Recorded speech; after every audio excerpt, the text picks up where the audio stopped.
विद्युत द्विध्रुव के कारण अक्षीय रेखा पर स्थित किसी बिंदु पर विद्युत क्षेत्र की तीव्रता। बहुत इंपॉर्टेंट टॉपिक है, एक बात ध्यान दें, एग्जाम के पॉइंट ऑफ व्यू से इंपॉर्टेंट टॉपिक है ये वाला। अब क्या चीज़ है, हमारा टॉपिक क्या है कि हमारे पास एक विद्युत द्विध्रुव है, उसकी अक्षीय रेखा। अब अक्षीय रेखा होती क्या है पहले समझो बेटा। ये मेरे पास एक विद्युत द्विध्रुव है, माइनस क्यू आवेश प्लस क्यू आवेश। इसमें दो रेखाएं होती हैं, अक्षीय और एक निरक्षीय। पहले अक्षीय समझो। अक्षीय रेखा कौन सी है? एक ऐसी काल्पनिक रेखा जो दोनों आवेशों से गुजर रही है। इस काल्पनिक रेखा को हम क्या बोलते हैं? अक्षीय रेखा बोलते हैं। हमारा टॉपिक क्या है कि हमारा बेसिक विद्युत द्विध्रुव है, ए और बी ले लिया।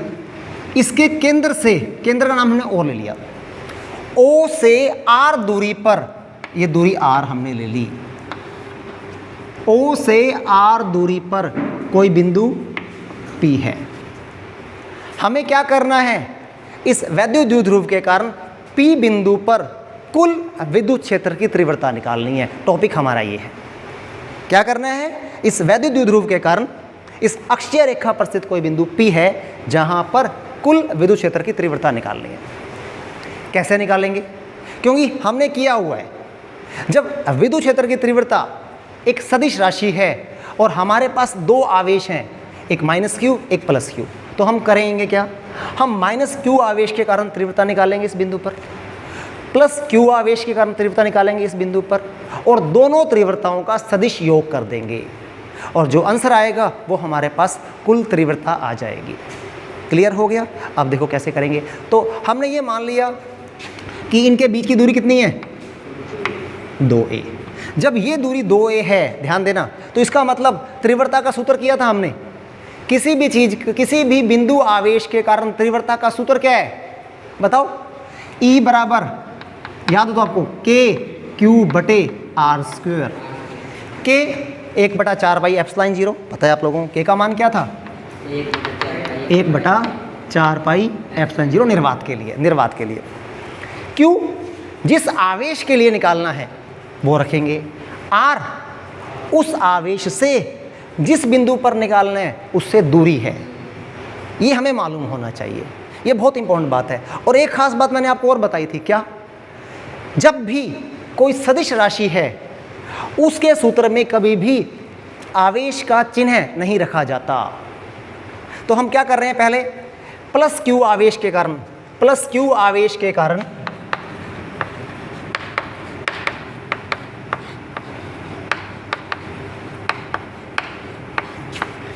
पी बिंदु पर विद्युत क्षेत्र की तीव्रता निकालेंगे। तो ये क्या होगा बेटा? इसको हमने E1 मान लिया।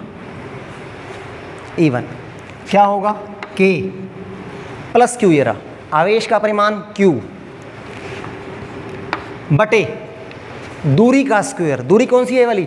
B से लेके P वाली दूरी, तो इसको मैंने लिख दिया BP, BP का वर्ग, वर्ग।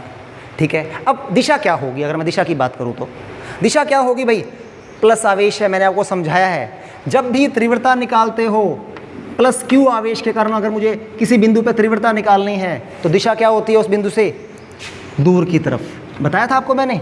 तो इस प्लस क्यू आवेश के कारण पी बिंदु पर तीव्रता कितनी हो जाएगी? दूर की तरफ की दिशा हो गई। ये तीर E1 सदिश, E1 सदिश क्या बता रहा है? कि प्लस क्यू आवेश के कारण पी बिंदु पर तीव्रता को बता रहा है। क्लियर? हाँ, तो दिशा लिखेंगे, किस दिशा में हो गया? BP दिशा में, BP दिशा में। अब BP का मान रखो आप। हाँ, BP का मान क्या है बेटा? ये दूरी हमें मालूम है, ये यहां से लेके यहां तक दूरी R है, ये पूरी 2a है, तो भाई ये दूरी a हो गई नहीं हो गई? ये भी a, ये भी a, तो ये पूरी R है, ये a है, तो ये कितनी रह गई? R माइनस a,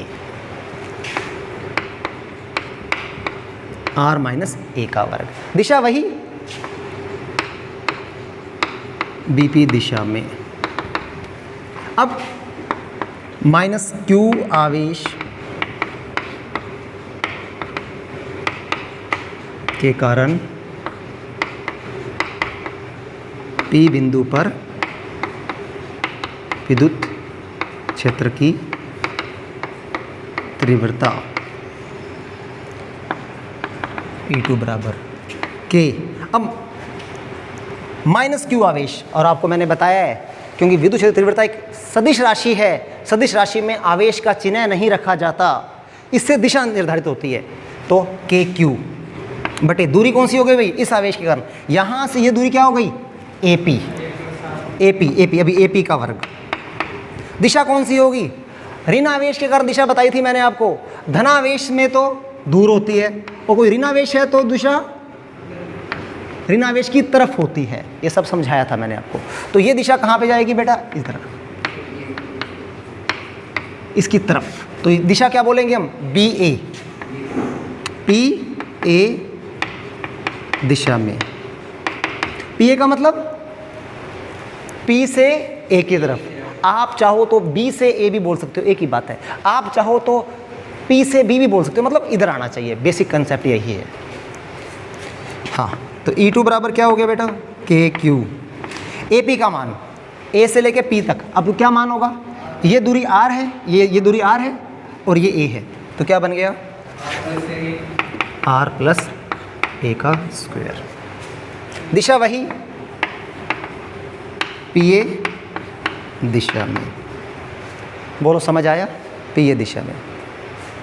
अब आवेश कुल तीव्रता कैसे निकालेंगे, क्योंकि सदिश राशि है, दोनों का आप सदिश योग करोगे तो परिणामी पी बिंदु पर परिणामी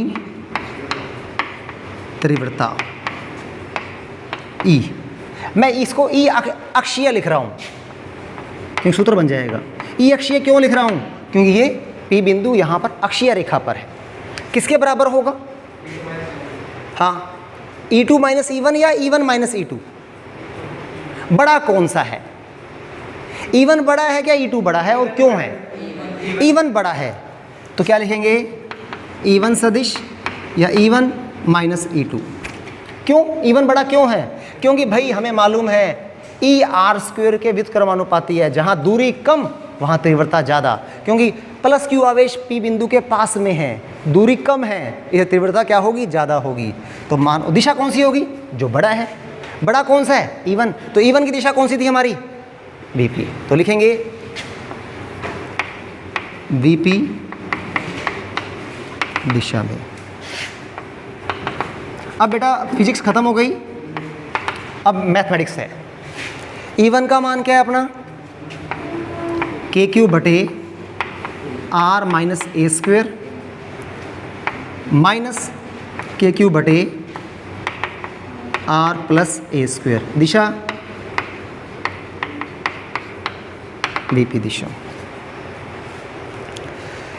क्या कर सकते हैं आप यहाँ पे, के क्यू कॉमन ले लें,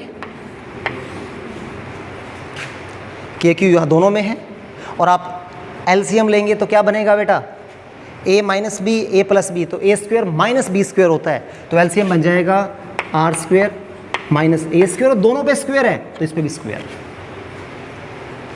आप जब करेंगे तो ये टर्म इधर आएगी, तो ये बन जाएगा r plus a square minus r minus a square. दिशा लिखनी है आपने VP दिशा में। ये मिटा दूं, ठीक है, तो ये आपका हो जाएगा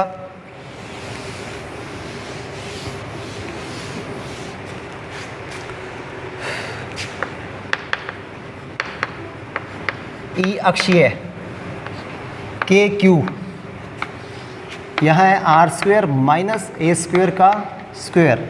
इस ब्रैकेट को आप ओपन करोगे तो ये बन गया r square plus a square plus 2RA minus r square plus a square minus 2RA। हमने इस ब्रैकेट को भी ओपन कर दिया और इसको भी ओपन कर दिया। अब देखो क्या रहेगा हमारे पास, के क्यू देखो ये माइनस का आर स्क्वायर बनेगा, ब्रैकेट खोलेंगे तो ये इससे ये कैंसिल हो जाएगा, ये ए स्क्वायर भी माइनस का हो जाएगा तो ये भी कैंसिल हो जाएगा, ये माइनस माइनस प्लस हो जाएगा, 2RA प्लस 2RA 4RA बटे r square minus a square का होल स्क्वायर। दिशा बेटा वही चलेगी, कौन सी? VP दिशा, यहाँ पे भी VP दिशा में।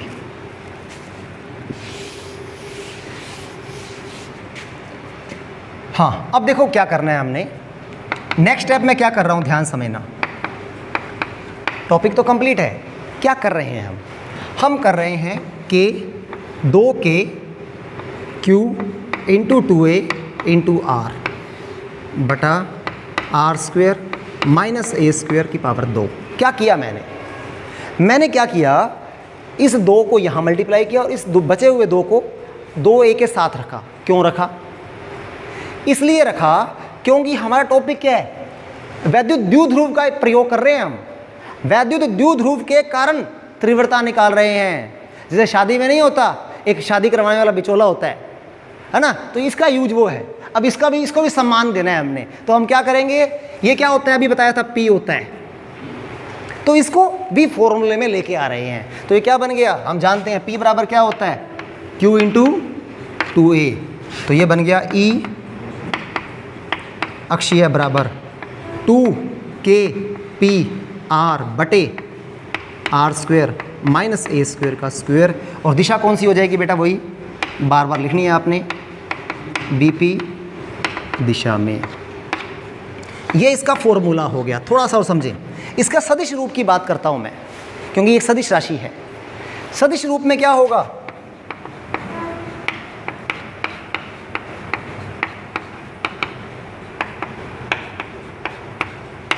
E की दिशा कौन सी है, BP लिख रहे हैं बार बार।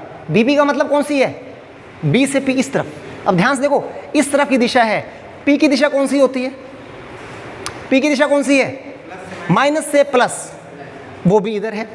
इसका मतलब जो दिशा P की है वही दिशा E की है। इसलिए हम क्या लिख रहे हैं, 2KP के ऊपर वेक्टर लगाया R बटे r square minus a square का स्क्वायर। तो ये इसका सदिश रूप हो गया। इसका मतलब जो P वेक्टर की दिशा है वही E वेक्टर की दिशा है।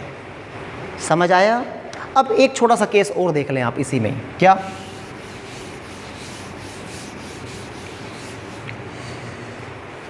यदि R का मान A से बहुत बड़ा है, R A से काफ़ी बड़ा है, तो क्या होगा? जब R A से काफ़ी बड़ा हो जाएगा तो बेटा क्या होगा, आर स्क्वायर तो ए स्क्वायर से और भी बड़ा हो जाएगा। मान लो एग्जाम्पल, ये 100 है और ये 2 है, 100 2 से बड़ा होता है। जब मैं 100 का स्क्वायर करूँगा कितना बन जाएगा, कितना बनेगा, 10,000। और ए का स्क्वायर करूँगा 4, तो बहुत ज़्यादा बड़ा हो गया, नहीं हो गया? तो जब स्क्वायर करते संख्याएं और बड़ी हो जाती हैं। इसका मतलब क्या हो गया, इसका मतलब ये है कि r square minus a square को लगभग हम आर स्क्वायर मान सकते हैं। 10,000 में से 4 लगभग 10,000 ही हुए। ठीक है, तो हम क्या कर सकते हैं इस फॉर्मूले में, ई अक्षीय बराबर 2KP R, इसको आगे और लिख लें। और इसका स्क्वायर क्या बन जाएगा बेटा, इसका स्क्वायर बन जाएगा, इसका स्क्वायर जो कि लगभग R की घात 4 बन जाएगा। तो इसको मैं R की घात 4 लिख रहा हूँ। एक कैंसिल हो गया, E अक्षीय, एक R कैंसिल हुआ, तो 2KP बटे R क्यूब। ये फॉर्मूला भी अक्षीय का है। कब है, जब R का मान, जो बिंदु है, जिस बिंदु पर तीव्रता निकालनी है, वो द्विध्रुव से काफ़ी ज़्यादा दूरी पर हो। तो फॉर्मूला हमारा सिंपल हो सकता है 2KP बटे आर क्यूब। और सदिश रूप में, वेक्टर फॉर्म में, सदिश रूप में 2KP सदिश बटे आर क्यूब। बहुत इंपॉर्टेंट फॉर्मूला, ये सदिश रूप हो गया हमारा, ये सदिश रूप। और एक लास्ट बात इस टॉपिक की वो पता होना चाहिए कि जो E है, यहाँ पर आर क्यूब के व्युत्क्रमानुपाती है। सिंपल जो फॉर्मूला है, एक बिंदु आवेश के कारण तीव्रता तो आर स्क्वायर के, आर के वर्ग के व्युत्क्रमानुपाती थी, लेकिन अगर एक द्विध्रुव आघूर्ण के कारण तीव्रता निकाल रहे हैं, बहुत इंपॉर्टेंट बात, तो आर की घात के 3 मतलब इसके व्युत्क्रमानुपाती होगी। ठीक है।